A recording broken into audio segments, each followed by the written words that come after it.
Le deuxième jour, nous sommes partis dans le village donc d'à côté, Codonou. Il y a 2000 potières. Donc un grand village où elles ont besoin de beaucoup extraire une grande quantité d'argile. Nous sommes partis à quelques kilomètres du village, marcher jusqu'à l'extraction. Elles nous ont montré donc leur source de terre et j'ai pu ensuite en récolter. J'ai pu analyser par plusieurs tests de toucher. Donc si l'argile était grasse, savonneuse au toucher, ou si je pouvais l'enrouler ou faire le test du cigare ou du pont. Ça me permettait d'analyser aussi la couleur de l'argile et en récolter un maximum pour pouvoir élaborer des cuissons par la suite en France. C'est bien, c'est souple, ça rend de la plasticité aussi. Ah là, il y a du charbon. Ah ouais, Et après, peut-être que plus en profondeur, tu vois, comme je vois qu'il y a de la grise et de la jaune, là, tu as les deux. Tu as les deux couleurs. ouais. Et je pense que la grise plus en profondeur, elle risque de cuire plus haut. Il faudrait que, tu vois, que je la mélange pas, que j'essaye de prendre que de la grise. Regarde, là, tu as beaucoup d'ocre, là. Ouais, elle est moins souple là. J'ai demandé au chef de village, pour ne pas perturber leur rythme, de pouvoir rencontrer ces potières à un moment opportun. Village, on appelle mon village Codonou. C'est ici, il y a l'argile pour faire les canaries, au moins pour faire une autre chose, pour vendre ça. Il y a les personnes, il y a les dames qui quittent à Goundji pour venir acheter ça. Nous nous sommes réunis à midi avec toutes les potières qui étaient disponibles. Nous avons pu discuter et analyser ensemble quelles étaient les priorités de ces femmes par rapport à des besoins vitaux. Ces échanges ont été facilités par la présence de Yann San, qui traduit tous les dialectes des potières. Il travaille pour le centre culturel Wadada.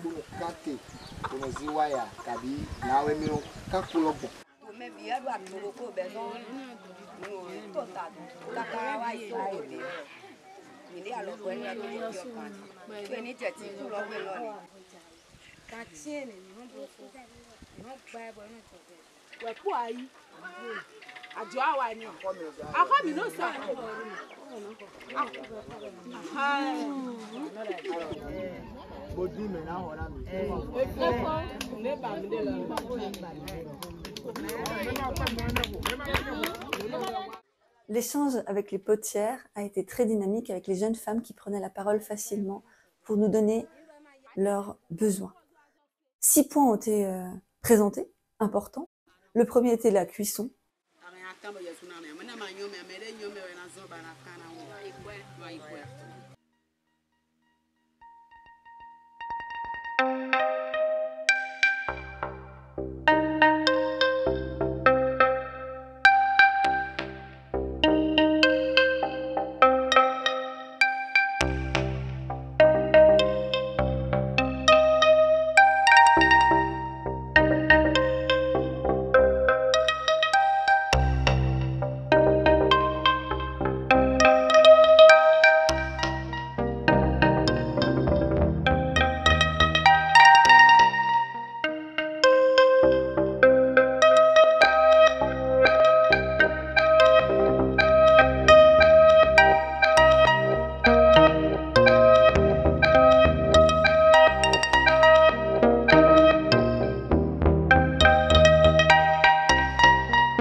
Elles souhaiteraient vendre elles-mêmes leurs pièces pour avoir aussi des prix corrects.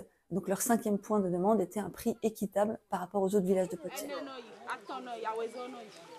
Ainsi, ça permettrait d'avoir moins de concurrence et pouvoir surtout ne pas avoir d'intermédiaire. Si eux n'achètent pas, plus personne ne va acheter. Du coup, les autres même font d'eux ce qu'ils veulent. Moi, je crois que c'est une affaire de marché. C'est une affaire de marché. Je crois que eux-mêmes là, elles-mêmes qui font le pot, ne sont pas sortis pour aller chercher du marché. Le marché qui existait, ils se sont accrochés à ce marché qui existait. Et j'ai quand je vois qu'ils se sont dit, il y en a plus d'autres, on ne peut pas en trouver d'autres.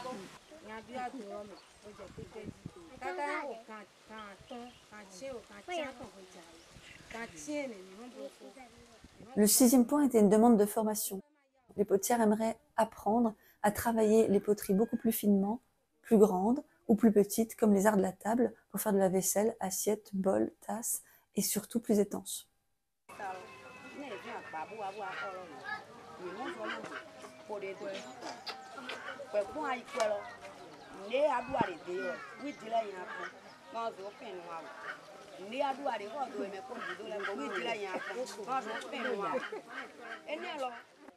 Comme ils nous ont dit que le village s'inonde à des moments donnés et qu'il ne peut pas donc faire cuire les choses, eh bien on cherchait un endroit où on pourrait éventuellement faire quand même le four pour que l'eau ne gèle pas. Et ils nous ont amené ici pour dire cette église par exemple, quand ils l'ont fait, ils l'ont bâti, ils ont remblayé jusqu'à une hauteur et ça fait que vous voyez le niveau de l'eau. Oui. En 2010, il y a eu une grande inondation qui a causé beaucoup de dégâts. Même quand ça vient là, ça n'entre pas dans l'église. Nous avons ensuite pris le temps de rendre visite à toutes les potières et puis nous avons pu échanger sur leur travail, leurs préoccupations. Elles nous ont présenté leur fabrication. C'est de la poterie utilisée dans le védique. Monsieur, c'est le CV. Oui.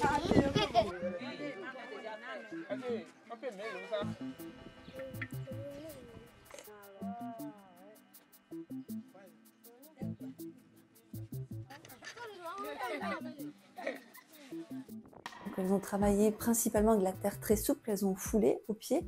Elles ont rajouté du dégraissant pour que l'argile soit résistante au choc thermique lors de la cuisson et moins collante.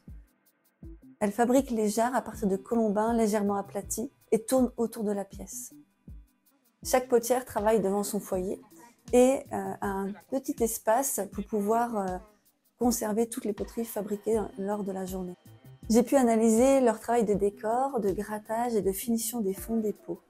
Elles lissent avec un outil métallique et ensuite elles rajoutent de la barbotine pour terminer le fond proprement. Et après elles viennent regratter avec un petit calebassier, c'est pareil que leur anneau. Hein. Non, c'est pas là. Elles font des décors vraiment spécifiques selon chaque potière avec un outil en bois gravé. Ainsi, elles peuvent signer leurs pièces et les reconnaître après cuisson. Elles ont peu d'espace et leur posture est difficile également à conserver toute la journée pour un travail de production conséquent. Du coup, tu as commencé ce matin tout ça? Elle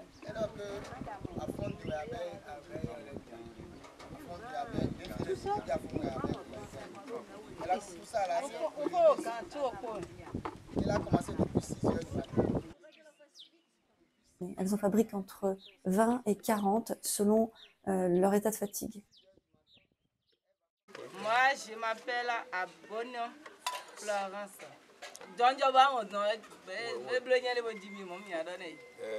C'est-à-dire qu'elle est née, elle a vu sa maman. Elle faisait ça avant qu'elle naisse. Ah